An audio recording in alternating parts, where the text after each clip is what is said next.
Hello, folks. It's live here from Dayton. Earlier, I think honestly can shake her head. No, she can't see me. Yes, she can see me. But this is John Shenholzer, and man, we're really excited about tonight's presentation. Just a reminder of Recovery Month, what it means to me is the topic, and this is probably my 22nd Recovery Month event. And I'm just so excited, to go to so many in a row and see this Recovery Month spread. I'm out here at the Dayton Fellowship Club in Dayton, Ohio. I'm out back. We have a cookout going. They got big meat going inside, and I got a couple powerful speakers here. And I'm not going to waste a lot of time. I'm going to bring in Mr. Alan Walder. He's got over 30 years in recovery, 33 years, I think, Alan. Almost 32. Almost 32, and man, he is a pillar in the community. And these guys been doing Recovery Month events every year the whole time, and we've watched it evolve as a nation. And you take it away, my brother. Hello, can you see me? Don't matter. They can hear you. You can hear me? Yeah. All right. Just let it rip. Okay. So we're talking about what does Recovery Month means to me. So Recovery Month means to me, it's an active change of thoughts, ideals, and behavior. Recovery Month means to me, I done rewrote my obituary. Nobody wanted to have anything to do with me before recovery. So the month of recovery is this country is celebrating people in recovery. So that means I can be an advocate for my family. I can be an advocate for the community. I didn't think that I would be an advocate for the community and do all those times that, running around a menace to the society. Now I am an advocate of the community. And so who would thought that, So who would have thought that the people with a lived experience would be the people who going to give us a solution about the epidemic? Was the overdose capital of the United States. That was in 2017. What we did, we got ourselves together. We developed community advocates, peer support, COPE, round code, all type of faith-based. Anybody that was interested in dealing with this issue that was in our community. And what we did now is we have lessened our overdose deaths. So, some of the things that I'm working with is the global recovery movement. We're trying to tap into that Portugal model. That means that we can take the addiction out of the criminal system and put it in the public health system. This is big. Addiction has been a part of man's entire history. So it ain't like this is something new. So then they come to the people that can do it is the people in recovery, in the public health system. Right. Addiction has been a part of man's entire history. So it ain't like this is something new. So then they come to the public health system. Right. Addiction has been.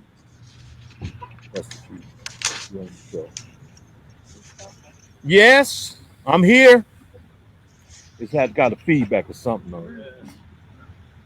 Pull my car up and hook up my Wi-Fi. Okay. All right, so what we're trying to do is make sure that we have advocates and then, make sure people are continuing to do this work, because what has happened is when people, when they think that the epidemic is over with, depending on how you're looking at it, then they keep saying that everything's all right and fall back into that same system that everything is doing better. But that's because people are doing better and the death is going down. It's still the system itself. We need to redo the system. That's what we're trying to do with that Portugal model. What they did is they did it 20 years ago and their deaths are down They only in the country of 10 million. So we got the proof that we can do it, but we got to think that, money needs to mean serve us, not rule us. So, I look at that way too, to saying, hey, let's pick a human being, a person. I've been dealing with some people like lately, homeless people, all that. So I do this stuff in the community, taking warm blinds, COVID. We need a COVID-19 response to this problem. And we done proved, COVID done proved, if we want to really tackle an issue in this country, we can tackle it. So, and then they found the money to get COVID, so they can find the money for this issue that's been plaguing our community for on the truck. It's been plaguing our community for decades, you name it, So somebody was asking me, it's been an epidemic in our community, So a lot of this addiction is tied to, a lot of stuff, from homelessness to jobless to, people not having hope. I was talking to some people and telling them, hope is important. Hope is more valuable than money, because when people lose hope, then, they lose their way. So the people got to start, we got to rise up, and then we the people we've been waiting on. We 25 million strong in this country. And we got to come out the damn shadows and start telling them, money, we are active in this community.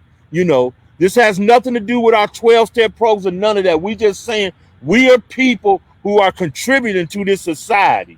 We vote, we have death, we get married, we get jobs, we pay taxes, we do all of that. So it's time for, I'm going to share this with y'all, and I'm going to be quiet. If you see a good damn fight, get in it. That's right. Thank you, Alan. We appreciate that. I got another powerhouse person wants to share, Sylvia. I don't know her that well, but I know she's very involved in the fellowship clubhouse down here, and she's close to powerful message about Recovery Month, what it means to her. So how about a warm welcome for my new best friend, Sylvia. Thank you. Thank you so much. Thank you for inviting me to speak about what Recovery Month means to me. And first, I have to start off by saying it means freedom from active addiction for me. I'm not going to sit here and talk about Recovery Month in the abstract. I have to start with the personal, what it means to me. It means that I didn't die like my brothers and sisters. This disease kills, and I'm a witness to that, because I've lost 2 brothers and 2 sisters and my first husband to active addiction. So I'm a witness that this disease kills, and had it not been for recovery, I'd be dead in my grave as well. So Recovery Month means for me a new life, a new way to live. And because I've gotten a new way to live and freedom from active to make a difference in my community. And I'm so glad my brother Alan shared about that, because that's important. I work in the prisons, and for 50 years we've had a war on drugs in our country, and for 50 years this war on drugs has been a war on people. It's been a war specifically on people that don't have the resources. And we have to understand that it's fed the mass incarceration in this country, and they're tied together. And we have to understand that it takes the advocacy of the community to say we have to have sane laws that make sense to be able to save lives and put lives back together in this country. We are destroying the lives of men and women and children. We have so many women in prison. Women are the fastest growing population in our prisons today. And it's not just women, it's white women are the fastest growing population, because we have children. Most of those women have mothers, have children. They are mothers, and their children are in the system, are being passed around, are being abused somewhere. We're creating generations of young people and children that are in the prison pipeline, that are being addicted and afflicted and being hurt and traumatized in our country, in our systems of of justice, as well as juvenile justice and the adult justice system. So all of this is tied together. Recovery Month means to me that that's one area we have to work on, but it affects so many other areas. It affects homelessness. It affects mass incarceration. It affects the school system, the juvenile justice system. All of these things are impacted by drugs in our country and how we've chosen to handle them. And if we look at other Western industrialized nations, they have a more sane, civilized way of handling them, so they're not driving a prison population the way we are. Recovery Month means to me that people are rising up and saying what we're doing is not working and we have to do better. We can do better. We have the resources to do better. We have the intelligence to do better. We have the wherewithal to do better. Like John Lewis said, get into good trouble. We've got to get into good trouble to turn this around in our country, because lives are at stake, generations are at stake, and ultimately it affects our entire country. And so I'm honored to be asked to talk about what Recovery Month means to me. It's personal to me. It set me free. It allowed me to be here today, because if I had not come into the rooms of recovery, I'd been dead by now. I've been dead because I was on a path towards death. Drugs was killing me. It was killing me, killing my family. And now I can be a role model to my family. I can be a better grandmother than I was a mother to my children. My grandchildren have never seen me high. My grandchildren have never seen me passed out. So I'm a better role model today. And so I have to give back. And I have to serve this community, because this community has blessed me tremendously. Recovery Month means that I have a new way to live. Lost dreams awaken and new possibilities arise. I've gone back to school. I've got a doctorate that I'm working on right now. And the program that I put together for my doctorate is for the faith-based community to understand the trauma that people who are incarcerated have been through with addiction, with adverse childhood experiences, with domestic violence, and how all of these church understand, faith-based communities understand that when they go into the prison, they have to go into the prison with a holistic program that will address addiction. And that's why I advocate for them to go get some life recovery Bibles that have the 12 steps in them that will help men and women understand that their story is not new. As Alan said, addiction is as old as humanity. And you'll find yourself in the Bible using a life recovery Bible. So I thank you so much for allowing me to share this afternoon. It's been a privilege and a blessing meeting my new friend, my brother here. Thank you, Sylvia. Thank you very much. I just want to, I'm getting all excited and jacked up to be here in Dayton, Ohio at the recovery center they got here. And it just brings back so many memories over the years, all the hub events I were able to attend. I can remember, I don't know if John was there that year or not, but we had 10,000 recovery people cross over that Brooklyn Bridge. That was back when A&E was sponsoring our hub events. And, this month of September so far, I went to Arkansas for 4 days. I'm in Ohio now. I went up to Baltimore, Maryland, spoke to a group. We're going to Nevada next week for mobilized recovery. I'm on a road trip right now, which is it's just incredibly exciting.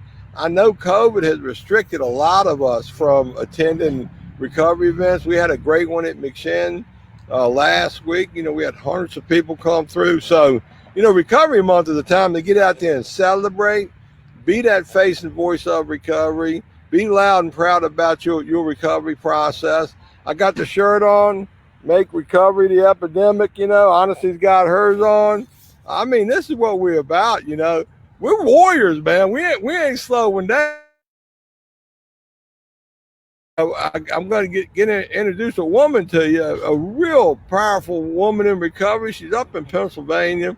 and she's a lot like me and Honesty and John there. She getting out in the community, getting it done. Got a lot of wisdom, a lot of experience. I've seen her at many Recovery Month events over the years, and it always brings a smile to my face. So, little warm welcome here for Bernadette from up in Pennsylvania somewhere. Take it away, Bernadette. Hi, I'm Bernadette Bowman.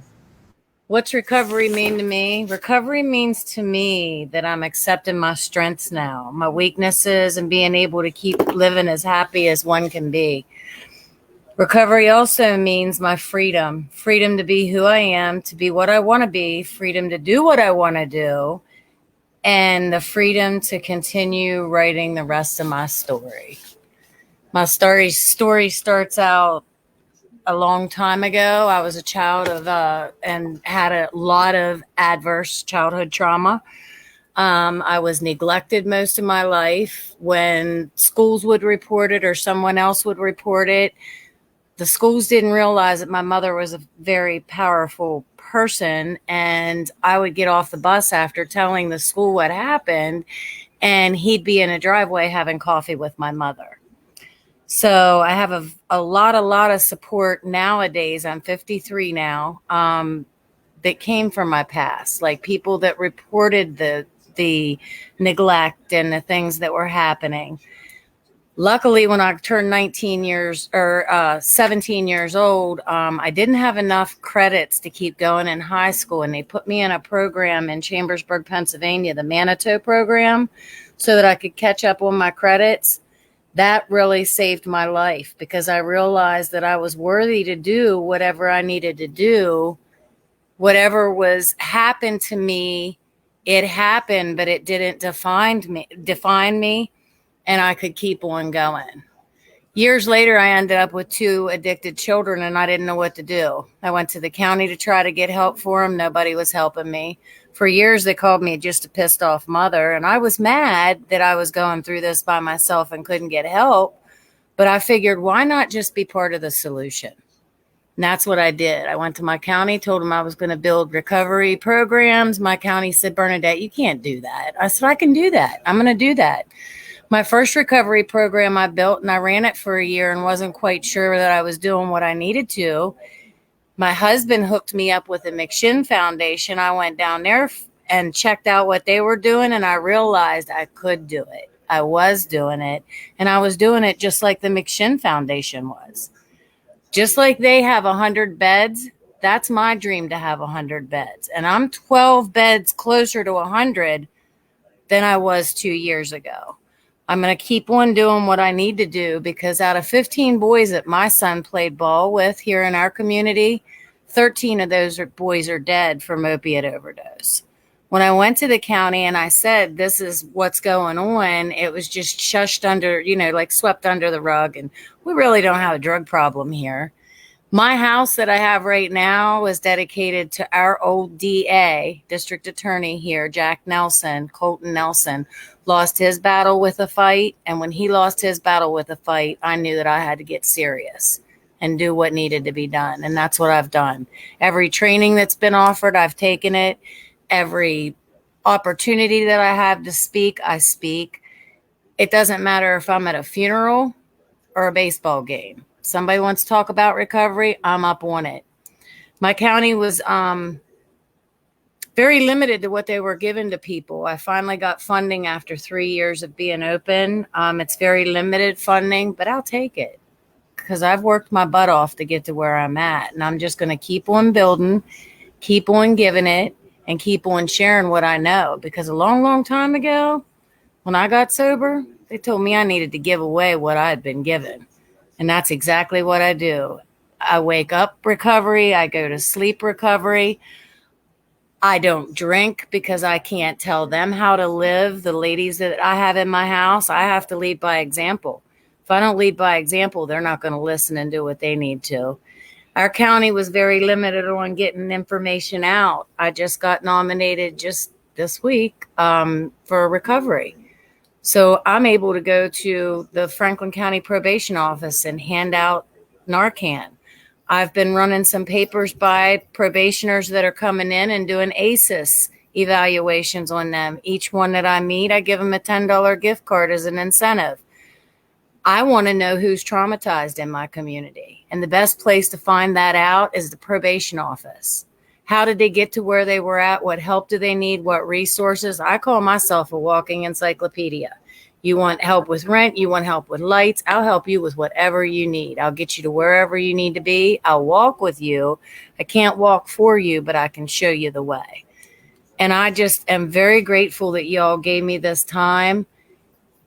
Keep on fighting for your recovery. Everyone out there that's doing this, because it's so worth it. And all your dreams will come true.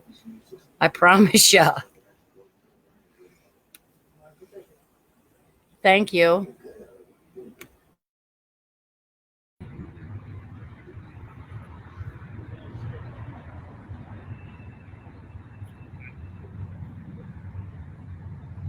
Thanks, Bernadette. You rock. John, can you hear us? Oh, I got you loud and clear. I see everybody beautifully. I definitely going to be technical difficulty night for us all over the country, it seems. You know, next up is a gentleman I met when I first started advocating on a national platform. I started bumping into this old guy. Who is this guy, you know? And he had so much wisdom and knowledge and just a head full of bureaucratic, clinical, but yet recovery stuff, you know. And I'm thinking, this guy is amazing.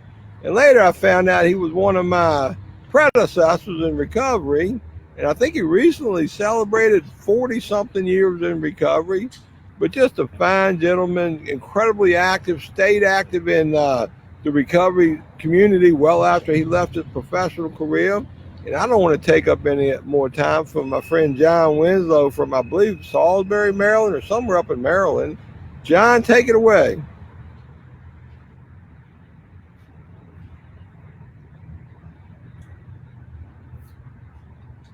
You're on, John. You got to unmute yourself and start talking like the genius that you are.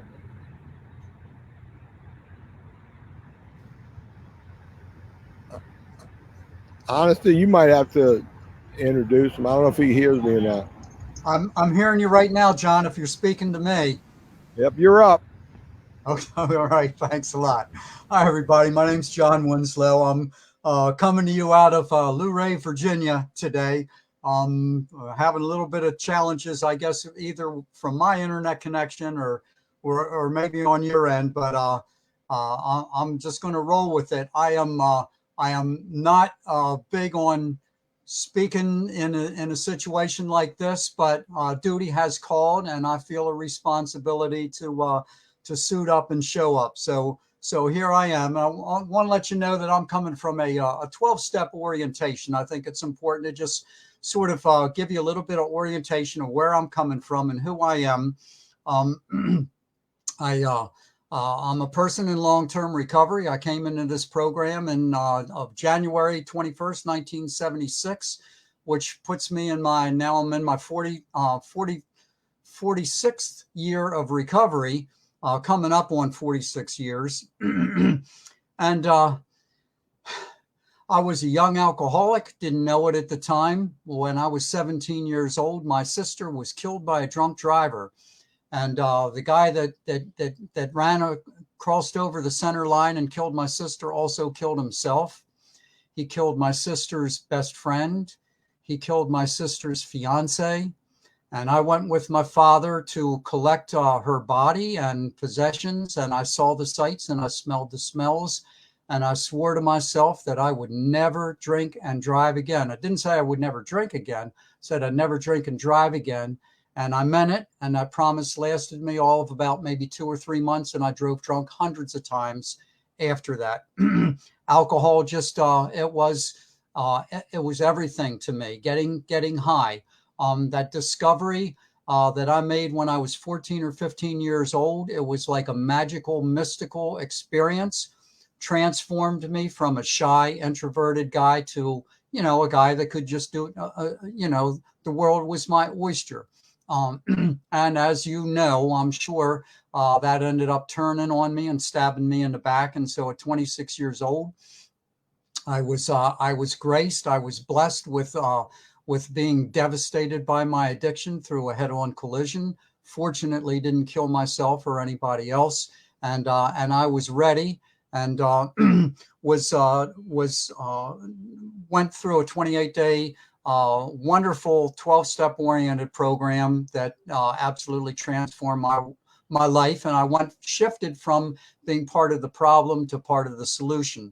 And it wasn't too long after that that I ended up changing the track of my life career-wise to being in the helping field and giving back. And I really dedicated my career to doing that, working in the addictions field. So, what does Recovery Month mean to me? Well, I've been experiencing that through what I've witnessed so far on this Be a Voice show. It's about passion, and I have experienced the passion by the speakers before me already.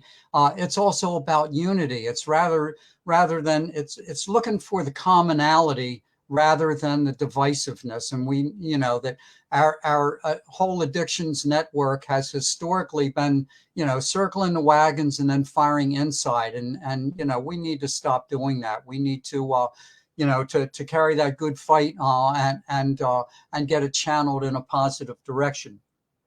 So Recovery Month to me, it's about unity. It's about passion. It's about the we. I had before I got sober, I was in a sort of placed, my job was threatened. I was placed in a position where in order to save my job, I had to go to this therapy session. And I had a little counselor that used to say, we can do together what none of us can do alone. And I wouldn't say it to his face because I was afraid of him, but under my breath, I would say to myself, that's bullshit. If I want to do it, I can do it myself. And I ended up drinking my way to the point of proving him dead right and me almost dead wrong. So talking about solutions, one of the things that I've really been passionate about is connecting the dots of recovery individuals, families, communities. Started out in Maryland and have expanded over time to not only national, but for those of you that are aware, I created this thing called International Recovery Day a couple years ago. And we're now actually in our second year where we're bringing all addictions from all recovery pathways all together, all on the same day, September 30th, and celebrate recovery. So it's shifting the focus. We all know about the devastation that addiction brings to not only individual lives, but family lives, the community, to everyone. But so we know that. So what we're looking to do is shift the focus from that. And it's been mentioned by earlier speakers over to the hope. We want to serve as a beacon of hope to the world that not only we can, but we do recover. So just a couple of things that I wanted to make sure that I mentioned, that I'm not a religious person, but I heard that concept of don't hide your light under a bushel basket. And so that's a message that I have embraced and I look to pass on to others. I was also encouraged to think big. And so I encourage you to think big as well. Marianne Williamson, in referring to A Course in Miracles, talked about don't be the sunbeam that thinks it's the sun. And so we need to set our egos aside, those of us that are in leadership positions in the addictions field, in the recovery field, and remember that we're here in a position of service. So being of service to others, think big. And I also think it's important to share with others that concept that I'm only responsible for the footwork. I'm not responsible for the outcome of anything.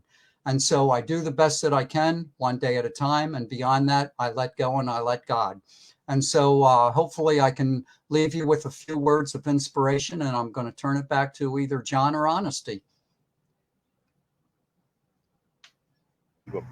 Thank you, sir. Thank you, John. Wonderful chat.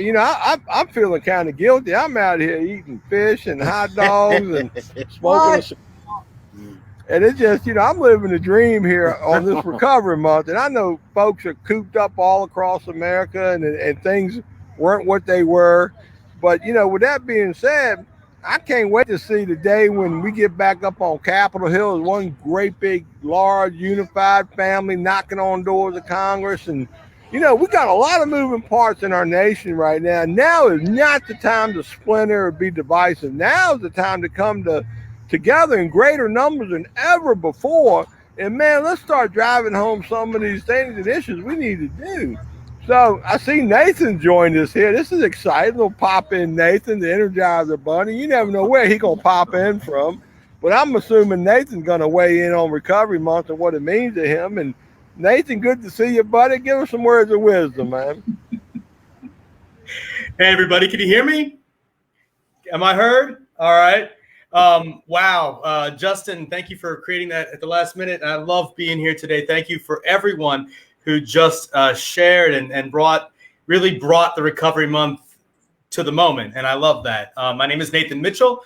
I use he, him, his pronouns, and I am a person in sustained recovery from a substance use disorder. And for me, you know, recovery is freedom. Recovery is opportunity. Recovery is being with my family again. Recovery is finding my community. And when I think of Recovery Month, I love this year's theme. Recovery is for everyone, you know, every person, every family, and every community. And that really speaks to what John was saying about bringing everyone together. And now is not the time to splinter. Now is not the time to silo each other, silo ourselves, and to work on the issues that bring us together, which is freedom from active addiction, freedom from losing our friends and our family and our loved ones. So Recovery Month as an opportunity for me and for all of us is the challenge, I think, the challenge to bring the A game, right? You know, as people in recovery, as a person in recovery, I'll speak for myself. As a person in recovery, I am challenged every day, not only to maintain my recovery, but to share. Like I think somebody else shared earlier, we only keep what we have by giving it away. And I'm so fortunate. And over the last few weeks, I've been taking these story of self trainings. And what I've really been focusing and working with these coaches is really really digging deep into what brings me to recovery. And, I want to tell you a story. I'm 45 years old. And I did all the things, you all know the war stories. I don't need to tell you that stuff. But when I finally had the day of reckoning, when I was faced with the legal consequences of my using, it was a very cold February day, and I was in jail, and I opted in jail not to spend money to buy socks so that my feet were still cold. And I tell this story all the time, and I tear up all the time when I tell this story.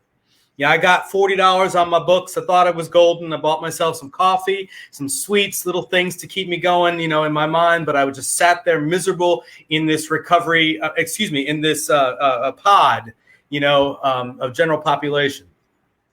But of course, I'm a guy who gets sick of being, John called me the Energizer Bunny. I like to move and I like to get out, and I hate being in the same place for too long. And I kept going out to the meetings that were here. There was an NA meeting, an AA meeting, a Celebrate Recovery meeting. And I said, I'm just going to get out of this pod and go see what these people are talking about.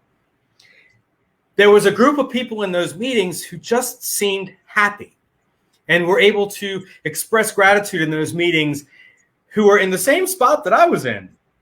Sitting behind bars, worried about what our family thought, not having any money, no resources. And I said, well, they look happy. I'm not happy. I'm miserable. And I think, well, what are they doing different? And I asked questions, and they said, well, we're doing this McShin thing. And I said, what part of Scotland is McShin? Where's that family, that clan? Right? And I'm like, McShin, all right. I said, well, all right, well, they seem happy. How do I get over there? And I asked questions, and I said, fill out a form, and they would vote in the pod whether they would accept somebody in. I said, well, all right, well, I'll do that. And I did that. And I got in. And remember, I was cold, and I was, still stuck on those instant gratification things, and I was really just miserable. I was 41 years old, 41 years old at the time, and I was miserable. and cold, very cold. I keep putting that out there, but it's true. And I walk into this pod, and I didn't know anybody in there. You know, I had just met them briefly in the meetings, and they were happy. They seemed to be doing something that I wasn't, and I wanted to see what they were doing. And this guy who looked nothing like me, who's probably 20 years younger than I am, totally different person than I am, and he looked at me and he said, "Man, your feet look cold." And me being the person that I am, I kind of looked at this guy and I was like, "Damn it, why are you worried about my damn feet? Leave me alone." And in my head, and he must have read my thoughts. He must have read what my face, and he looked at me and said, no, I got you. And I thought, all right, well, I guess I'm going to owe this guy. But he turns around, he gives me a pair of socks. He's like, "Don't worry about it." And he never, ever put that over my head again. I took those socks and I went into my cell. I had a cell to myself at that time, and probably cried for an hour after that. It was the first time that somebody showed me that I had some value. That was an authentic peer connection right there. And as I progressed through that program, the people coming in and sharing with us in the jail were people just like me who had been in the same jail cells I had been in, and connected with me on a very real level, and showed me that not only was it possible for me to get over this, but that I could actually have a life worth living. Now, I'm a little hard-headed, didn't always believe that, but I ended up getting mandated to move from Northern Virginia down to Richmond, Virginia, to go to the M.H.S facility down here and complete the program. And that's the biggest okie doke, because they don't really put a program together unless you do the 28-day thing. And I found some resentments really early on, and I was quick to tell everybody what my resentments are. But I continued to show up, and I continued to say, this is what's bothering me today. And they continued to help me, even when I didn't want to help myself. And after about 3 months, and remember, I was only thinking I was going to be there for 28 days or so, but after 3 months being there, I knew everything, and I moved out. And when I moved out, I made sure to tell everybody I knew everything. And I used a lot of very colorful sailor language to remind them just how much I knew everything. The cool thing about that is about 4 months later, my life turned out I didn't know everything, and my life was pretty miserable. And I hadn't used yet. I was absolutely on the path to using. And I turned back around and I said, I went up and talked to John up at Shinholzer up in his office. And he kind of looked at me and said, well, you should probably come back in the housing. And I talked to some other people that, I had just a few months ago told to take the program and put it somewhere. And they suggested I come back. And I think that was the best decision I ever made, because I did come back. And about a month later, I kind of realized, I never did apologize for all the F words I threw out there. And I went and I took the two people that I had said nasty things to, and I took them aside individually, and I, made my sort of flimsy amends. And they both individually, separately, kind of just laughed and said, you're in the right spot, and continued to try to help me when I didn't know how to help myself. And I joke about that because, just a few days before coming into M.H.S the second time, I was actively getting ready to use, and in my ready to use addiction part, I'm like literally physically breaking doors down to get at things. And I think within 2 weeks I had keys to the building here, where M.H.S is. And so that's the kind of people that I have found in recovery, the kind of people that continue to motivate me, to inspire me, and to drive, and to give me the drive to hopefully make a difference myself, and to share that little bit of hope with the next person walking in the door. Because now I'm in this incredible position of being a recovery coach. Now I'm the outreach director here at the M.H.S Foundation, and that's really cool. I do some great stuff, and I get to work with people all over the country, blah, blah, blah. But my favorite thing to do is our recovery coaching one-on-one sessions, and I get to talk to people, and I love getting the most angry, entitled people and just sitting down and having a conversation and a cup of coffee and being like, come on, let's get to the heart of this, And that's what M.H.S gave me, and that's what I hope to give me. Well, that's what recovery gave me, and that's what I hope to give back in my recovery, to continue to grow in recovery and to continue to stay sober, clean, all the words, but to continue to have a life worth living. I know I was asked to do an 8 minutes at the last minute. I'm not quite sure where I am with that 8 minutes, but I'll tell you, my recovery journey and recovery month is an amazing thing. Recovery, for me is a miracle. I do a 1 day at a time program. I get up every morning. I make a commitment to myself and to my community that I'm going to stay. I'm not going to do destructive things for the day. And I get to bed at night and I sit down and I sort of think about the day and I talk about, to myself and think, what do I need to fix? What I need to work on tomorrow? And I get up every day, the next day, and I do that again. And recovery month, as great as it is to be able to celebrate all of that, recovery month is every day for me, every month for me. We get to do some really cool things in recovery. And I don't mean like the money stuff, like, yeah, I'm going to Vegas next week and that's really cool. But I get to go to my sister's house and not try to pester her for money. I get to just hang out with my nieces and my niece and my nephews, and I get to go see my mom and go to travel with her and not be trying to get something, not maneuver, not do all that kind of stuff. Recovery is freedom.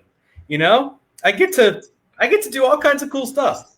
And I'm really grateful, of course, to the McShin Foundation. I'm always going to be grateful to the McShin Foundation for giving me a big, thank you for the 1 minute warning there, for giving me that hope and showing me that there was something else out there. And those authentic peer connections, I don't know that I could have done it any other way. So with that, Recovery Month is amazing. I know we've got some incredible speakers coming after me. And thank you to everyone again who shared before me. I'm really grateful to be a part of this, jumping in at the last minute here. But I love y'all. Happy Recovery Month. Outstanding, Nathan, man. Good job, Nathan. I'm so blessed to be surrounded by such wonderful people in recovery, man. I'm just out here in the sunshine living the dream, man. So I appreciate everybody tuning in tonight. Honestly, I know we got a break coming up. You got any announcements before the break? Sure. Honesty Lillard, woman in long-term recovery and CEO of McShin, co-founder of Care Talks, and a proud alum of the McShin Foundation.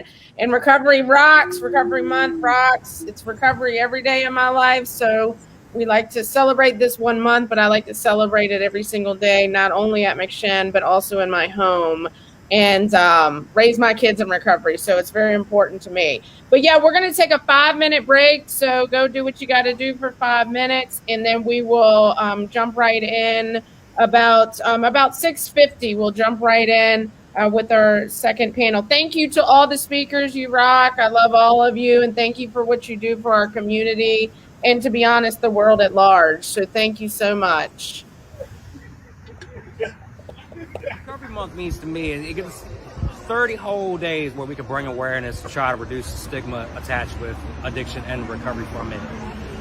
What I love about working at McShin is it's a place that not only saved my life, but changed my life. I get to every day for 3 years and some change now, give back what was so freely given to me here. Well, Recovery's a month. It means to me that we could come together as a community and we could celebrate how we are able to address this pandemic. I wish it could be every month, but this month in particular, that the governor, that, God himself put in man's heart to set aside so we could come, we just could celebrate. We could celebrate the steps that we recovering addicts have taken in bringing this community together. So here at the McShin, if you were to come out, you'll see how other vendors have come together and we're celebrating that we can recover from disease of addiction. That's what Recovery Month means to me. Great. I love working at McShin because I'm able to help other people and women in recovery and find a new way to live. And Recovery Month is just really important to me. So, really the same thing. So I can just show people there's a new way to live. I can advocate for recovery by showing how I live every day. And you show these beautiful daughters of yours that recovery rocks, right, ladies? Melanie, we watch the table. Right. You gotta help. Hold on, go. Recovery Month means pretty much everything to me. I enjoy having a network of people that actually care about me. And McShin took me in, got me out of jail, and the day I needed it, and start the healing process. All right, so what Recovery Month means to me is just celebrating life, the life that recovery's given me. And what is the coolest thing about working at McShin? Just getting to see new people come in and grow, and like that frown on their face turn into a smile. That's the best part about it. All right, so what Recovery Month means to me, it means to me a month to be able to celebrate my recovery and also an opportunity to provide hope for others. You know, we're around out newcomers all the time, and when they see us involved in our recovery, it motivates them to be involved in their recovery.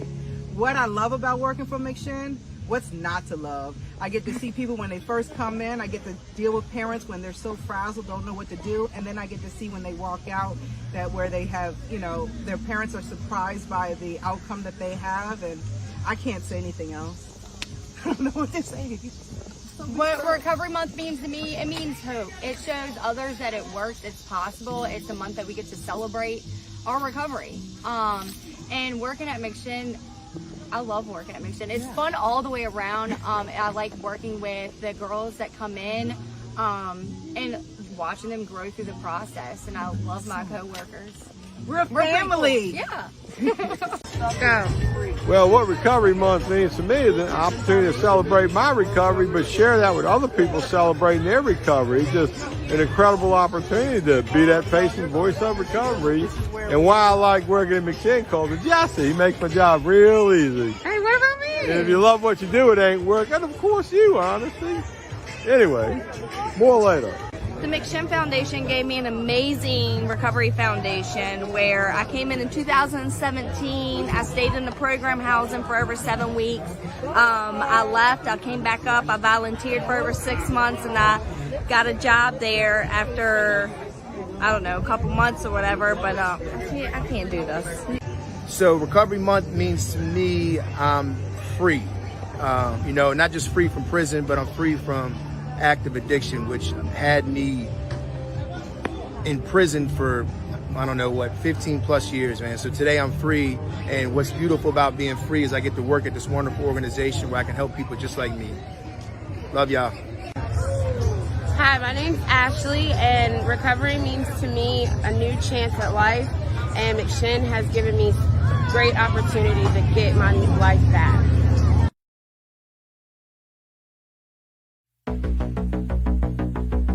Hi, my name is Jillian Nye, and I'm the Director of Female Programs here at the McChin Foundation. I'm Carla. I'm the Assistant Director of Female Programs.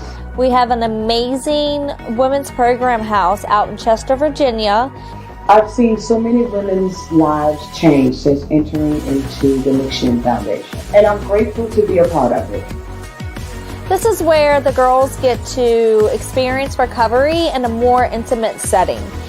The house that they live in sits on about 3 acres of land, and in the back they have a horse pasture where we are able to get animals out there. Soon we should have chickens and goats and all type of different animals. They also get to have their groups here at the house.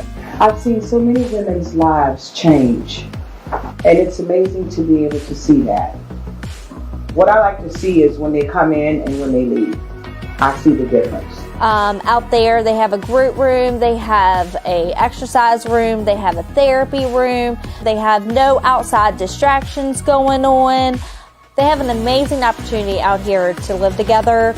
You've got to, for your recovery, you've got to understand, like, this is a life or death situation. Anytime we go use, we're susceptible, you know, we just are. No matter what drug it is or anything. Out here at the Chester Program Women's House, this is where they get acclimated in their recovery foundation for the first 28 days. Communication is the key to recovery. Yeah, we can say just don't use over here. You know, just don't use. Sometimes just don't use, that's great. You know, I live by because I don't use no matter what, but also there's so much more over here that you got to work on in your soul. This is a really good opportunity for females to come in where they get to build relationships with other women that they live with, because a lot of us come in and we have past trauma with women or have never had a woman figure in our life. They get to work through all that in early recovery. The reward, though, is seeing you guys, seeing people like Ms. P coming back because she wanted to, seeing women get their children back, you know, seeing you guys, you know, develop relationships. That's what wakes me up in the morning and gets me to come to McChin and you guys, you know, and seeing our alumni and like this. There's a million stories I could tell you about awesome women that have come through McChin and like where they're at now. So if you're a female that is looking for a program recovery house, Chesterfield House will be an amazing opportunity for you to come out. And this is where you'll be able to found a great foundation of recovery.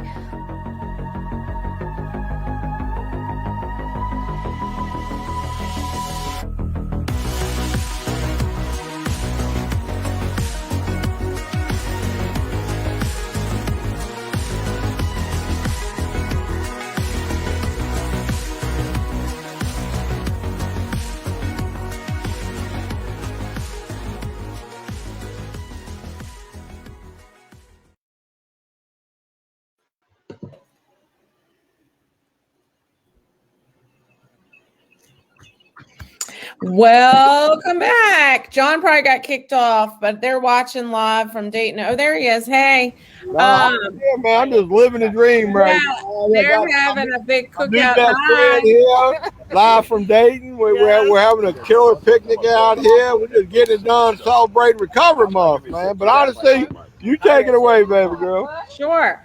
All right. Again, honesty, woman in long-term recovery, and I heart Recovery Month. So thank you guys for sticking around and watching our videos and our amazing humans that are speaking and spreading the message of hope.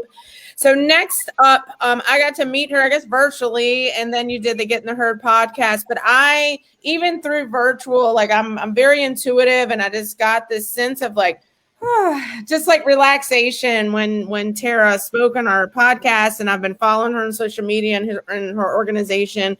But with that, we'll just go right in, and I give you Tara Moreno. Thank you, Honesty, for inviting me here. I love Recovery Month, and I've been working to help to alleviate the stigma around addiction it's going on 7 years now. And what it means to me is really freedom from bondage, and to be able to make choices in your life that you didn't have before. And in addition to that, to connect on a deep level to the community, and not just the people who are in recovery, but the people who need recovery that maybe don't need recovery. They think they don't need recovery, but are just really interested in being an ally. Recovery to me, I am a woman in long-term recovery, and I know the depths of the darkness. I know that it is an incredibly difficult disorder to come back from. And when I embarked on this journey of not only my own recovery, but of helping other people recover, I knew that this would be soul work. And I heard Honesty say something about that in the clip before, getting into the soul, right? Getting into the whole person recovery. So taking out the drugs and the alcohol, the substances, and then really looking into your relationships and how are you codependent? How are you codependent? How have you been codependent? How much of it was passed down to you and learned? How much is it in your genetics, epigenetics, right? Because trauma can be handed down. And that brings me to trauma. And what I have found in my work is that, a lot of people are covering up this pain, this pain of, of childhood abuse, childhood trauma, not feeling good enough. I mean, this world it's built for addiction. Like there's so many different ways, and not just the bigger addictions, but even micro addictions to pull us off of our center, right? So to be able to look within and start asking those questions, like, why do I do the things that I do? Why do I have these relationships? Why do I keep attracting the same person and feeling the same exact way, but it's a different person, right? And getting into those emotions and getting into those thoughts and really starting to break it down. So I really, really feel that if we can start unraveling those trauma inputs, that we can really, really recover at a whole person level. That's mind, body, spirit, that's financial, social, intellectual, occupational, all the parts that make us whole, whole person recovery or holistic recovery, which is something that I've specialized in for the past 8 years. And when I found holistic recovery, that body, mind, and soul recovery, that linking of the mind and the body together, that's when my recovery just really took off. And I really try to, educate people on, what does holistic mean, right? Because there's a lot of different ideas, or people can be biased at what holistic means. it's basically just mind, body, and spirit. It's whole person, looking at the whole person. Yeah, so, you know, the work that I do in Flint, Michigan, so I've been working in Flint, Michigan for the past 7 years, and the ride has been incredible, watching people walk through the doors and just seeing them, you know, having, you know, years of heroin addiction, or, you know, going into treatment, you know, up to 20 times, and then finally getting it when they become aware of that trauma and becoming aware of the systems we have created here in our world that are not conducive to any kind of health and wellness. We have a system that is incredibly broken, and that's why I love this recovery work, because we are facing these systems in place and we're saying, no, like this is not working, you know. And that people in recovery, I mean, I just never thought that people in recovery in these high level positions that are leading this movement, it's such an incredible thing to be a part of, because, you know, it's that shining that light in the community and saying, yes, I'm in recovery. Yes, I was a cocaine addict. Yes, I was an alcoholic. Yes, I had these maladies and these very deep issues that I was carrying, but that's not who I am. And I don't have to define myself by those disorders, because the soul is always whole. The soul is always intact. It's just a matter of recalling those aspects of self that we've denied, right? Those things about ourselves that we don't want to look at, or we're not ready to look at. And that's why things like recovery coaching are incredibly important, because the recovery coach has walked through those fires of transformation. So recovery is possible. It's more than possible. And there's so many supports out there now compared to when I was started recovery, you know, over a decade ago in 2007, I went to rehab and I only had to go one time. I didn't have this support. And I have an instance where I actually work with the judge in my county, who was actually the judge that was on one of my cases for child custody. And we now work together, right? And he told me, and he said, I did not know better, Tara. I did not know. I refused to look at addiction as an illness. I thought it was a moral failing, and I made a lot of mistakes. And in that is really what I want people to understand, that there are so many supports now, and you don't have to suffer alone. It's just getting, you know, into that place to be able to be vulnerable and to make those steps. So that's why I love Recovery Month. And that's how I think that we can heal this addiction issue that we're all facing, all of us.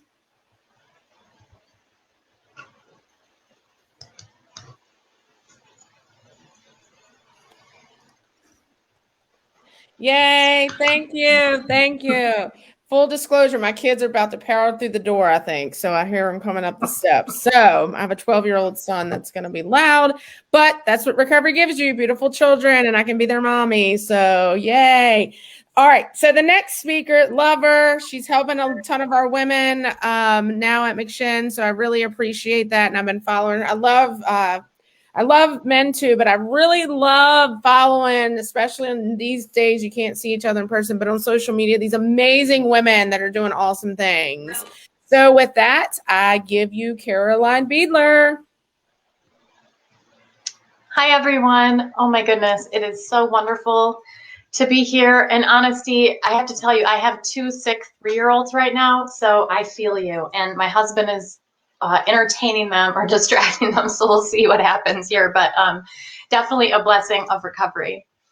And speaking of that honesty, thank you for that introduction. I was thinking, you know, just how grateful today, as I've been preparing, how grateful I am for our connection. And I know it's been a remote one, But one of the things I love about social media and this global recovery community is that we can be connected.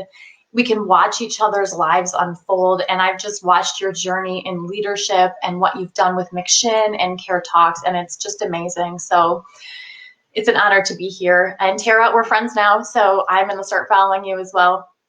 So it's really good to be with you all tonight. And for me, Recovery Month, you know, it's a powerful month. I look forward to it every year. I've been involved in planning Recovery Month events in person, which I haven't been able to do the past couple of years, but still we work through that, and look what we have tonight, this virtual community also. And Mr. Shinholzer, I love what you're doing. You've got a picnic going on. You're probably roasting a hog or something. Awesome. I wish I was there, totally. But Recovery Month is a time when we can connect really as a global community and celebrate this truth. As Tara said, recovery is possible. Our lives can be transformed and renewed, and we can believe in our purpose and find our purpose and really live lives beyond, beyond our wildest dreams. If you would have shown me my Facebook feed or whatever, my Instagram, like 10 years, well, first of all, I would have been like, what are you talking about with social media? But to see what my life has become, I don't know how I would have reacted. I can imagine, breaking down and falling to the ground in awe, in shock of how my life would play out. And certainly there are struggles, right? We know this from the past couple of years, especially. There are struggles, but we can live today lives that we never thought imaginable. I know for me, I never thought I deserved the life that I have today. So even when things get tough, and I should rephrase that, when things get tough, we have this treasure that keeps us grounded in the truth of who we are today, and really grounded in this lovely community. So when I started thinking more on Recovery Month, after Honesty reached out, there's one word that just kept coming to mind over and over and over again, and that is story. Stories are powerful. When I first got sober, I met a woman, incredible woman. Her name is Flo Hilliard. Some of you may know her. If you don't know her, please look her up. She's done some amazing work around brain science, neuroscience of addiction and recovery. But I was connected with her, and she has walked with me. I'm telling you, if you're a woman in recovery watching tonight, I know you have your other women, you have your people. She was my sister, my mother, my friend. And she walked with me through those early days, getting out of what I like to call relationship disasters, into the beautiful blessings of what has kind of come forward in my life, meeting my husband, different things in my career. I've been doing more with writing, having my beautiful babies, she's held them. But what I didn't know at the time when I first met Flo was that she was involved in something called recovery advocacy. And I remember thinking we were having coffee or something, and she was trying to explain to me what it was. And I was like, what? Recovery, what in the heck is that? There are actually people who talk openly about addiction and trauma and mental health. It was like, it just sounded so upside down to me. And at that time, I had only started, I just began kind of my journey and wandered into recovery meetings, and I was just so in my head and nervous and, biting my fingernails, chain smoking. And Flo wrote me into advocacy. She saw something in me that I didn't see in myself at that time. And before long, we were hosting one of our first recovery events together, a screening of The Anonymous People. Now, I'm not sure if you've seen this movie. You likely have. It's amazing. And I think John Shinholzer makes an appearance or two in it. So I was busy with preparations for this event and, putting the tablecloths out and, running out to sneak my cigarette quick before more people came in. And I was super in my head, wondering what in the heck I was doing there, why Flo was giving me this type of responsibility. And at some point in the night, I remember hearing Bill White speak. And I stopped. And he said something like this. And I tried to find the quote online and I couldn't find it. but it was something like this, something about a light being lit in hundreds of thousands of us. He said something about a fire and a calling and a charge to share our stories to help eliminate the stigma of addiction so that more people can get help. I knew at that moment, I knew that I was being called. I was being called into the uncomfortable, challenging, usually thankless, sometimes tragic, but always amazing work of recovery advocacy. The story. Sorry. I learned something from my work with Flow, for my personal recovery program, and really from the God who is in all and through all and above it and below it all, that your story matters. Our story matters. Why? Well, I don't know if you know this about me, but my husband is a scientist. We are like on opposite ends. He's a scientist. I'm a social worker. We work. But he's got me more interested lately in research. And you know what research shows? When we tell our stories, stigma is decreased. When we tell our stories, more people can access needed treatment and recovery support services like recovery housing. When we share our stories, we normalize addiction and everything that goes along with it, like trauma. We communicate to each other that it's going to be okay, right? If you're okay, we're okay. And even if you don't feel like it is, even if you don't know how to do sober life in recovery right now, you will, and you can. The fact that I'm sitting here today talking to you all is evidence of this. Evidence of a power greater than me, greater than addiction and the pain of my past. A power that wants me to be saved and wants you to be saved. Let me just say, God is just calling our name, sweet friends. You know, new research is also out that suggests when we tell our stories, we are actually helping to promote resilience. And this is needed now more than ever. But we don't need the research to tell us this, do we? We don't need charts and graphs and someone with a PhD behind or in front of their name. We know this from our own experience. We know that something miraculous happens when we sit in a circle, when we're at a McChin barbecue, when we share our hearts. We know that something powerful happens when we open our hearts to vulnerability and honesty and connection. We know that stories reduce stigma because it is, in fact, I would venture to guess, I know it's, for me personally, someone else's story that got you started on this journey in the first place. Bright Story Shine. Now, here's my little promo, my little plug here. Honesty mentioned, I started a platform called Bright Story Shine, and this is a space specifically for women where we share stories of recovery and resilience. And I've got several different things on there. Everything I do is free, so this is totally me being of service for the community, but I have an ebook and some other types of tools. One of the things I'm really interested in right now and looking at is the science of trauma and how faith and trauma and addiction and all these things kind of work together.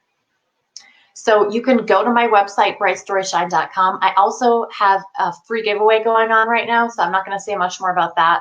But I would really love to stay connected with you there. Recovery and resilience, so important to talk about. And one of the things I also talk about on Bright Story Shine that I'm very passionate about is sharing about other parts of our recovery journeys, our specific pathways. And for me, that is faith. And you know, in some recovery circles, I don't know, if just kind of my experience and my journey, in some circles, saying the name Jesus is like talking about harm reduction, right? Don't do it. But come on, friends, let's share what works for us with courage and boldness and humility. And I am challenging myself as well when I say that. So let's share our stories of trauma and mental health challenges, especially as women. And for all of us, really, There are so many other issues like trauma that are interconnected with addiction. Let's talk about that too. And let's get it all into the light so that we can continue to heal. Hopefully you've signed up. Maybe not. You can do that after the talk tonight. But brightstorysshine.com. And this is what really brings us all together. Enough of my promoing here. I want to connect. This is what brings us all together, and that is story. This Recovery Month, let's continue to celebrate and share our stories, because your story matters. It is powerful, and someone needs to hear it. Thank you.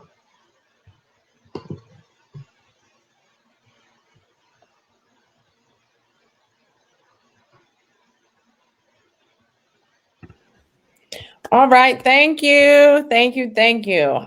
So I will keep following you and listening to your story. So thank you. And I hope your children feel better. Goodness, it's been a mess.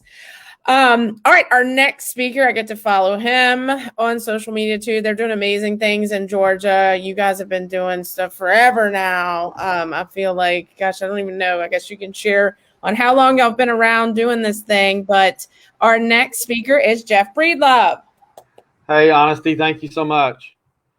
So I'm Jeff Breedlove, and I'm a person in long-term recovery, and I am from Atlanta, Georgia, and I work at the Georgia Council on Substance Abuse under the leadership of our executive director, Neil Campbell. And I'll go ahead and say the council's been is celebrating its 21st year this year of service to the Georgia recovery community. I'm coming to you tonight from Farmville, Virginia, not terribly far from Richmond. And I say that to just dive right into what Recovery Month means to me. The reason I'm in Farmville, Virginia, is my son attends Hampden-Sydney College, and he plays on the football team. And my wife and I were driving up today from Atlanta. And as I was driving up, I was thinking about this event tonight, and it just hit me. Part of what Recovery Month means to me is that I'm here in Virginia, present for my son, to be a part of his football weekend, his football game, and with my wife and my dog. And that hasn't always been the case during my 30 years of active addiction. There were at least 2 that I can recall, high school football games where I was on a binge on a Friday where it started, and I just didn't show up for my son or my family. But Recovery Month means to me that I'm present for my family, and I get to enjoy college football. The season overlaps Recovery Month, and I get to be there for that. And I get to work for the Georgia Council on Substance Abuse, and Neil allows me to attend events across Georgia. And I go into communities large and small, and attend virtually because of COVID, of course, and in person when it's appropriate. These wonderful events, and there's connectivity. And I just love being able to be a part of events in Georgia for Recovery Month. That it means that I get to be a part of advocacy. That's what I do. I'm the chief of policy and communications, and you know, I was in active addiction for 30 years, and there, of course, were different phases of that 30 years, but the last 11 were extremely dangerous and challenging. Now, I would binge once or twice a year, but that was pretty serious stuff. And I thought I had the answers and I could do it myself. And of course, I failed for 11 years when I kind of wanted to stop. I couldn't stop. And that culminated in October of 2016 with an arrest while I was the chief of staff to an elected official, and a felony charge. And, you know, I didn't really get the chance of anonymity in and of itself. It's not that I'm famous, and if I go to the local Walmart here in Farmville, I mean, nobody knows who I am. But if I applied for a job, or if I met you socially and you were Googling me, the first thing that was going to come up was political strategist, politician arrested for crack cocaine.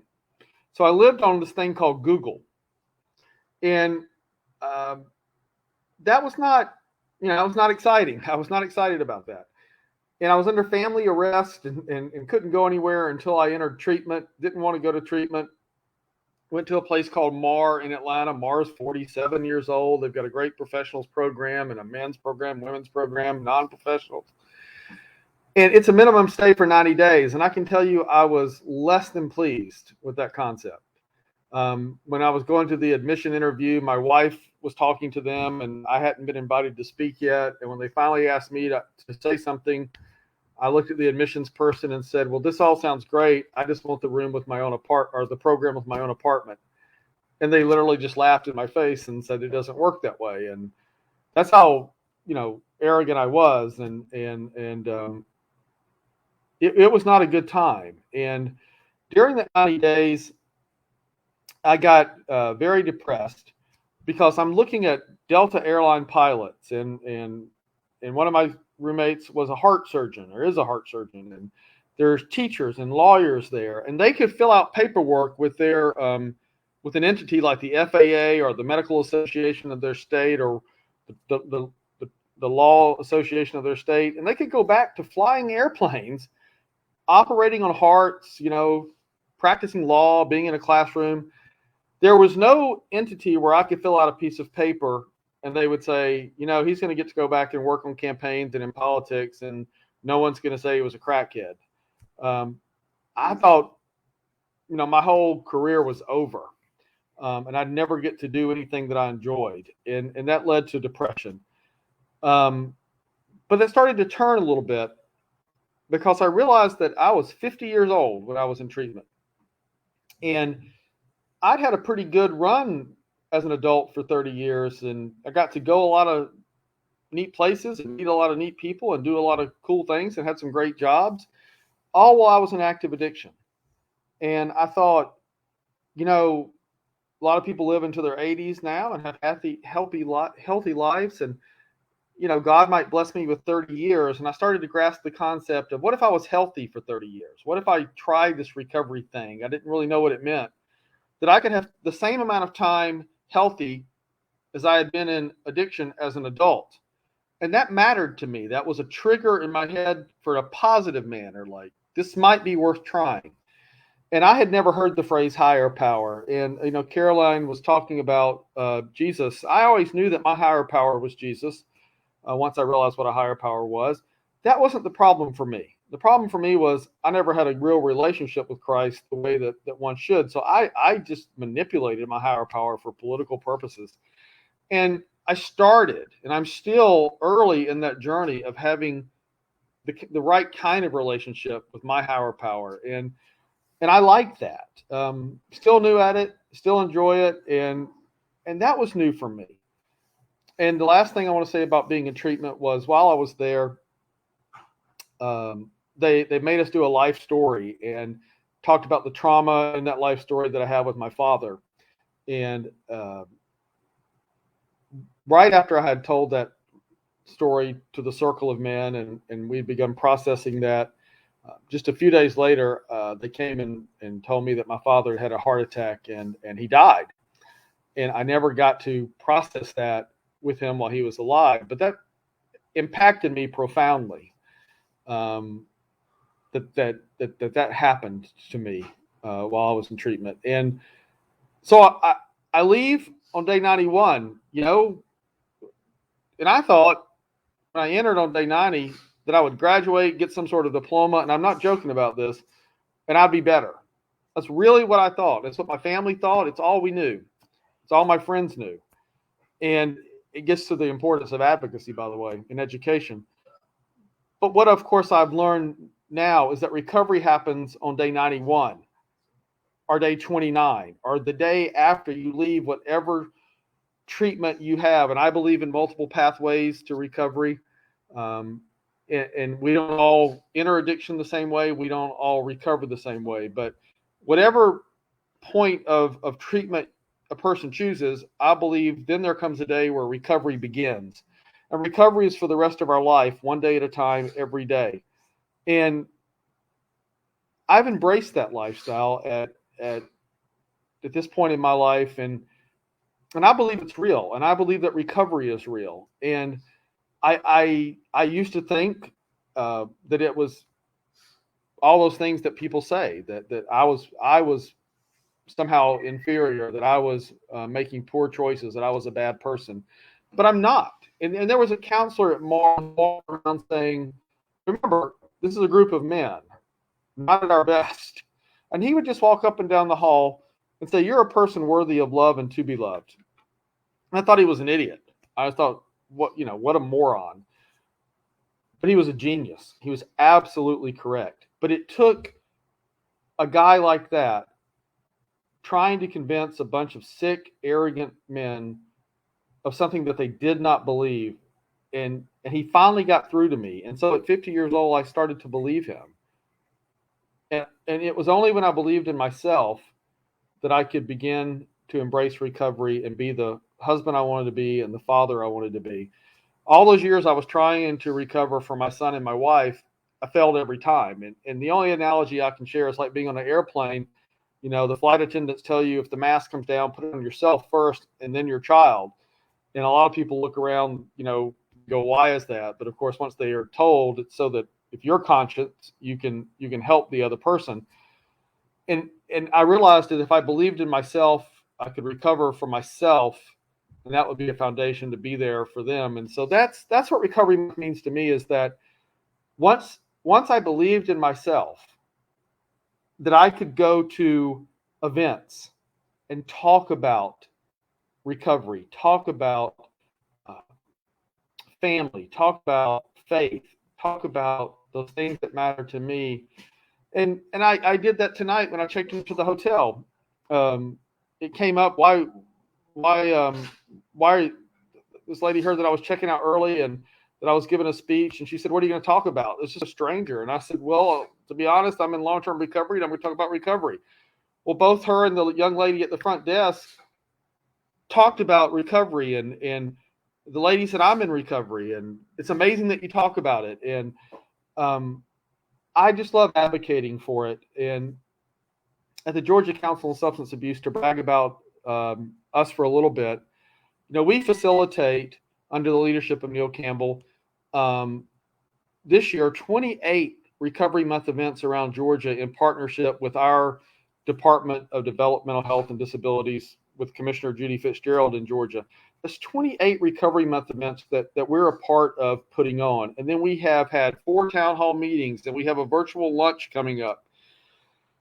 And I get to be a part of those things. And I get to go with Neil Campbell, and we talk to people that don't understand about recovery, and we get to educate, and we get to talk to legislators and advocate for funding for programs. And for me, for a person who I told you I was depressed at one point and thought I would never, ever get the chance to do what I want to do, once I turned it over to my higher power, to Christ, once I trusted the process, once I listened to my sponsor, Roland, once I listened to the men at the men's program, here's what happened. I was so sick, and I'll bring this to a close with this, that they weren't ready for me to go to work for another 2 years. Now, my wife and I are by no means wealthy, and that was a big sacrifice. And my wife stuck by me through the whole active addiction phase and through the 2 years. And the big book says go to any links, and that was a length we went to. And finally, the time came where my sponsor and my wife and the treatment center were all on the same page. And they're like, okay, now it's time to go back to work. Well, I was too ashamed. I didn't want to ask people for a job. But I did. And I asked the Attorney General of Georgia for a job because I saw on Twitter that he supported recovery. And he said, I can't hire you. I don't have a position, but I know a lady named Neil Campbell, and I know a group. And, well, I thought, it'd be a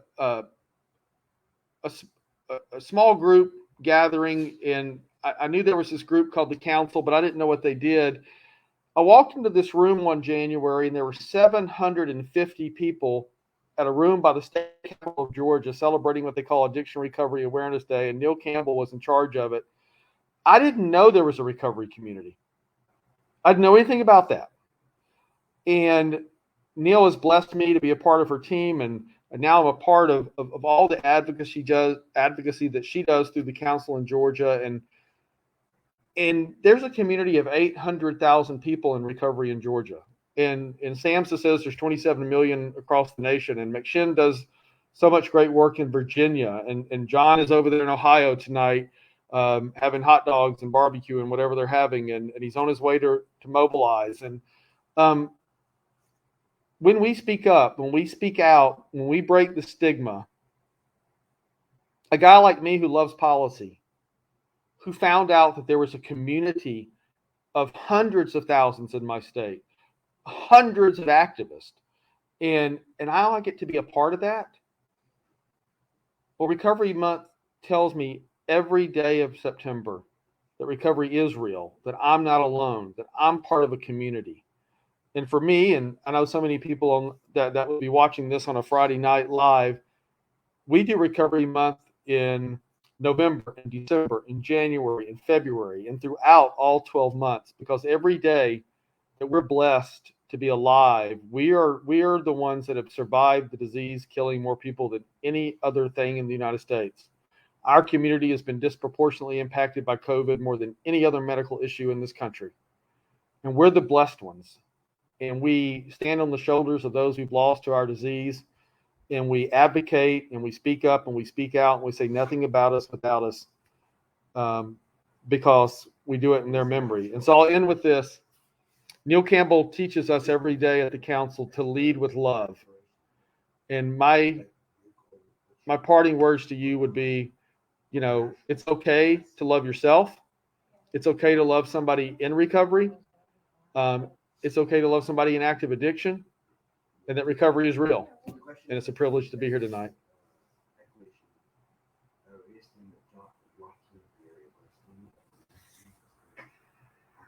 Working. This is his 4th year. Good job, Jeff. Thank you, sir. You got me loud and clear, Honesty? Yeah, and smoking that cigar. Woo! I don't burn like this at the house, but I'm out in the free world now. I can smoke them all day long. Man, I got my new best friend with me, David, here at the clubhouse. Man, he's a pillar in the community. He's all excited to say a few words, what recovery's done for him, what recovery means to him. So he's going to surprise me as much as anybody else here. Give Dave a big hand here. Good evening, everybody. How's everybody doing? You're doing good, I'm sure. All right. Listen, recovery is giving me exactly what it said it would. Freedom from using drugs and a new way to live. I'm grateful to be alive. I'm grateful that I'm in a position to carry the message to the still suffering, because out of all of the stuff, material things I've been blessed with, nothing brings me greater joy than helping someone out of that dark hole that you guys have helped me get out of. I've been out of that hole for 30 years now. I have no desire to go back to using drugs. And a day at a time, I'm getting better with my defects of character. All I need to do is be reminded of my first step and show a little willingness to just try to get better with what I say that's got me down. And I'm just trying to make it to midnight. This is, in my understanding, just for the day. It's 24 hours in a day. It's 7:30. So I got 4.5 more hours to go. I think I can do it. Because when I get out of here, off this media, I'm going home, take a shower, and I'll be in my lazy boy. Okay? That active change of ideas and attitudes is working pretty good for me. I think a lot of stuff, but that active change of my ideas. A young lady asked me earlier today, she said, Dave, you want to go with me? I said, yeah, but I'm not.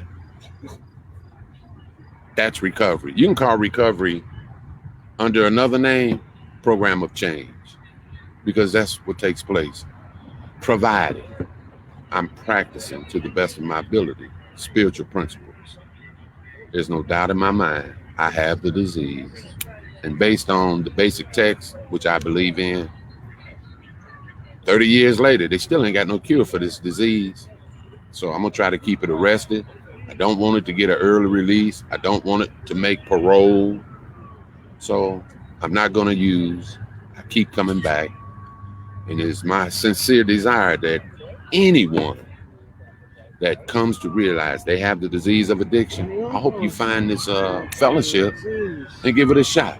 I'll be the first to tell anybody, this is not the only way. It's just the way I found. So if you're looking, you can find a way out. Hopefully, you find your way. All right. Good job, David, man. David's the man. David took over in a pinch there for us. So honestly, I understand our next speakers are showing up here. Look at Patty, somewhere in the nation. Yay! I don't know, but honestly, you take it away, baby. Sure, thank you for doing that, John. Yes, thank you. So, gosh, I want to say, I guess she's now the queen of Recovery Month, since Faces and Voices of Recovery has taken over National Recovery Month. So, that's just popped in my head. So I'm honored. Not only is she a woman in recovery, but she's been a mentor since I was a baby in recovery all these years. And I've been able to do a lot of things with Faces and Voices of Recovery because of leaders, and specifically amazing female leaders like Patty McCarthy. So I am going to give the Zoom, StreamYard to Patty. So Patty, it's all yours. Colleagues here on Care Talks, and thank you, John, for and John and Honesty for inviting me to be here. I am here just in the nick of time. I just got here, flew into Houston, Texas, and got to my hotel room because tomorrow is the National Rally for Recovery here in Houston, Texas. And I could tell just by walking into the lobby of the hotel, there's going to be thousands and thousands of people out there. Saw a few familiar faces, but I have to say, I this is one of the things that I was taught when I first came into recovery, is to show up and be accountable and dependable. So, just like I would have gone to any lengths to get my alcohol or drugs when I was still using, I went to any lengths and just hopped in that Uber and got here so I could be with all of you. And that's what I do today. But starting back, just briefly about how I got here and what recovery means to me is, I have the opportunity to show up today, and I'm grateful for that. But it's more about, I went to treatment 3 times when I was a teenager, before I even turned 18, before I graduated from high school, residential programs. And I was introduced to a world of a recovery community through my local 12-step program. So that's my pathway of recovery. But, it took another 6 years after that. Well, actually, I don't know. I started my recovery when I was 23. So, but when I think about where I am today and what Recovery Month has to do with it, I was looking at past posts on, the memories that show up. And my kids have been right along this journey with me. I've been in recovery for over almost 32 years. And both my kids were born in my recovery. And looking at things like them being proud of their mom, talking about recovery publicly, and being at the White House or coming out to all over the country. And I just think, this is the gifts of recovery, that we get to break that intergenerational, cycle. But also that's what Recovery Month is for. It's for those people that know someone in recovery. They love someone in recovery. They care about recovery. It's also for us as the recovery community, but just think, this gives them an opportunity all month to catch on, to learn something and to celebrate and to write their own stories on Facebook about why they care about somebody in recovery. And, National Recovery Month to me has always meant being part of something bigger than myself, being part of a movement, celebrating that, there's millions and millions of us out there in recovery. And, the early research of Faces and Voices said there was we've been using the 23 million in recovery, but that's just the United States. And we're an international movement. We've got Faces and Voices of Recovery, Brazil, South Africa, United Kingdom, Canada. So think about the millions and millions of people around the world that are now participating in Recovery Month as an international movement and an international celebration for the entire month of September. So I imagine all across the country there will either be virtual events tomorrow. Usually it's the third Saturday in September. So this year, September 18th. We've been organizing and helping to collect a lot of, give people toolkits and things like proclamations. And so there's mayors across the country, right from, the president with his proclamation of National Recovery Month. There are governors, and tomorrow here in Houston, the mayor of Houston is going to be reading the proclamation honoring Recovery Month here in the city of Houston. So we're super excited about it. I think we've come a long way. I know we have a ways to go, but you're seeing things like news stories and professional athletes coming out and talking about their recovery, and they're not ashamed of it now. I think, 20 years ago, they might've been really, that wasn't happening, but, we're having more and more people come out and talk about their recovery without the stigma and the shame, but they are able to do that.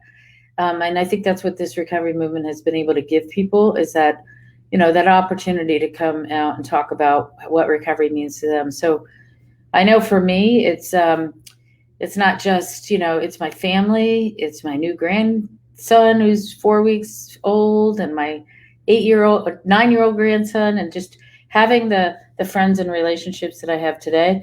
And certainly if it wasn't for my recovery, I wouldn't be here as the CEO of Faces and Voices of Recovery, and helping to, celebrate and helping other groups celebrate National Recovery Month. But my recovery journey has, it's just like any journey, with any other illness. We have our ups and downs, we learn, we grow. And I think I was pretty much I want to say I was 10 years old when I got in recovery. When I tell people it's been 32 years, but, it really made me grow up and show up. And that's what this is all about, So I think for me too, people keep telling me, you got to keep showing up, because there's a lot of young women that never saw that in their lives. And, they wanted to hear, how did you do it at a young age? Just like with honesty, we need to keep showing up in order to give, be role models for people, young men and women, that they could see that, life doesn't end when you stop using alcohol or drugs. It didn't end for me. I thought at the time, being 23, that it was going to be the end of the world, that there was, how do you be happy after that? How do you live life without being able to drink and do drugs? And, it wasn't, I know for me in the beginning, the first few years, I started going to classes on substance use so I could, I thought I was going to become a counselor, but I did work in treatment. I worked in prevention, and then I found my way into the recovery space, and I've been working with recovery community organizations for, almost 20 years now. And so I think, I'm just really fairly proud to be part of this movement and have a voice and be a voice for recovery today. And so I think that's probably 8 minutes or so, but I don't know. I'll turn it back over to Honesty. Thank you all for letting me be here. Very happy to be here. Thanks. Yes, that sounds like an How awesome. we doing? Are we good? That sounds like an awesome event. I guess y'all, I froze it up, baby. Hey, I got a bunch of ladies behind me from Mercy Manor House. This is their first Recovery Month event right here. Yeah. Say hi, ladies. How you doing? Hi. They want to know who this good-looking old man smoking a cigar was. So how y'all like your first Recovery Month festival, your first Recovery Month clean? How y'all like it? Oh yeah, it's my first one. It's good. It's good, ain't it? Yeah. Ain't it better than ripping and running? Yeah, it is. It is. You gonna come to the nation's capital when we open back up and rally for recovery? Oh, most certainly. Man, I got some motivated folks out here in Gates, man. They got some folks over there firing up the grill, getting it done. So how we doing, Honesty? Oh, we're doing great. You're completely frozen, but we can hear you. They know how in the house, man. Mechanicsville, Virginia here. Woo! We We recover all over the state. We're nation. good.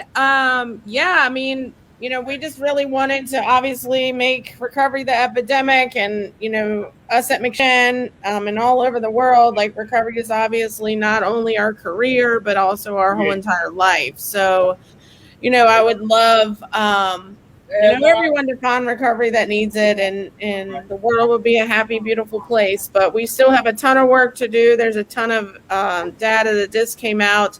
In our area, at least, it's 98% of overdoses, highest already since last year. So 98% is a huge number, and it's not only sad, it's really uncalled for. So we keep doing what we do, but we got to show these humans that recovery is fun, that it's not just doom and gloom. Oh, I can't do drugs or alcohol or whatever anymore. That recovery rocks. Like, I didn't understand when I came to McChin, you know, all those 100 years ago, I didn't know how to live life without heroin. Like, every single day I had to have it all day. So when I moved into John's recovery house at McChin, I didn't know what fun was. Like, I thought I did, but I really didn't. And I never thought I would have fun in recovery. And I would eventually at least drink again, because I was 26 years old.